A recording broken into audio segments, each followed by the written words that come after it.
پہلی بات تو یہ کہ اللہ سے کبھی وعدہ نہ کریں، یعنی اگر گناہ وغیرہ ہو رہے ہیں، یہ ہوتا کیا ہے میں آپ کو سمجھاتا ہوں، دیکھیں باریک نکتہ ہے، اس کو سمجھیے گا۔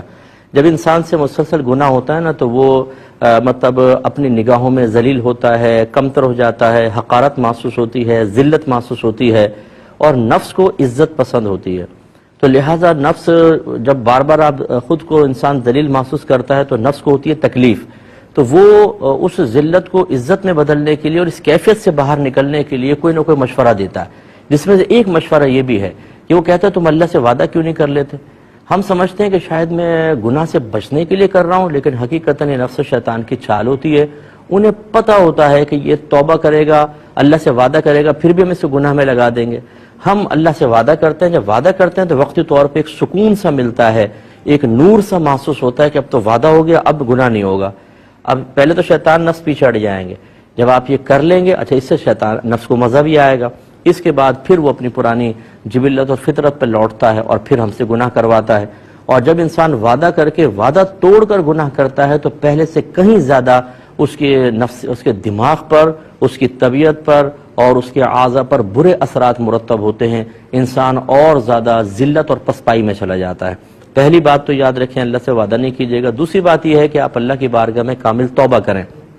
توبہ کا مطلب ہے جو آپ گناہ کر رہے ہیں اس گناہ کو آئندہ نہ کرنے کا پختہ ارادہ، اور یہ ارادہ صرف اللہ کے خوف کی وجہ سے ہونا چاہیے۔ جب آپ یہ پختہ ارادہ کریں گے تو وعدہ خداوندی پر یقین رکھیے،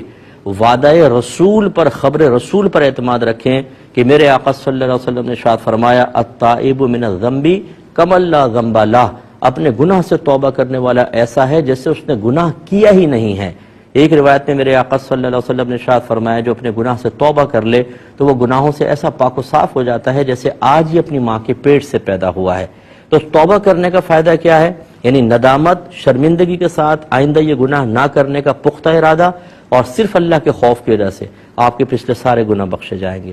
اب آپ جب گناہ بخشے گئے تو آپ کے اندر نور پیدا ہوگا، اعتماد پیدا ہوگا۔ آئندہ سے بچنے کی کوشش کیجئے، کبھی بھی توبہ نہ چھوڑیں لیکن وعدہ نہ کریں۔ اور نیکیوں پہ استقامت کے لیے نمبر 1، اگر آپ سے تنہائی میں گناہ ہوتے ہیں تو اپنے آپ کو زیادہ سے زیادہ پبلک کے اندر رکھیں، کیونکہ جب آپ تنہا ہوں گے ضرور آپ سے وہ گناہ ہوگا۔ پبلک کے اندر رہیں، اس وقت آپ بستر پہ آئیں جب آپ یہ اپنے روم میں جائیں کہ جب بالکل نیند کا غلبہ ہو، گریں بستر پہ اور سو جائیں۔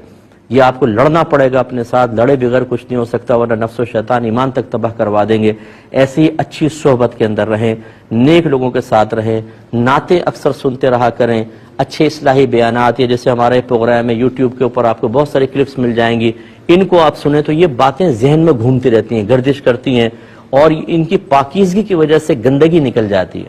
ایک برتن میں تو گندا پانی رہے گا یا دودھ رہے گا، یعنی گندا پانی آپ دودھ ڈالتے ہیں حتیٰ کہ ایک وقت آئے گا گندا پانی نکل جائے گا، دودھ ہی دودھ ہو جائے گا، یا دودھ ہے آپ گندا پانی ڈالیں ایک وقت آئے گا کہ دودھ نکل جائے گا، گندا پانی ہوگا۔ یہ اب ذہن ایک برتن کی طرح ہے، اس میں اچھی چیزیں اتنی بھر لیں کہ گندگی کو داخل ہونے کی ضرورت ہی جگہ ہی نہ ملے، تو انشاءاللہ آپ محفوظ رہیں گے۔ کر کے دیکھیے، اللہ تعالیٰ بڑی برکت دے گا۔ موت کو یاد کیا کریں، قبرستان چلے جائیں، ایمرجنسی وارڈز میں جائیں، میں اکثر یہ مشورہ دیتا ہوں، ہاسپٹلز میں جائیں جہاں پر مریض آخری عمر کے حصے گزار رہے ہیں اور سسکیاں بھر رہے ہیں اور زندہ اور صحت مند لوگوں کو حسرت کی نگاہوں سے دیکھ رہے ہیں، ان کو جا کر دیکھیں تو پھر گناہ سے دل اچاٹ ہونا شروع ہو جائے گا، اللہ تعالیٰ برکت سے نوازے گا۔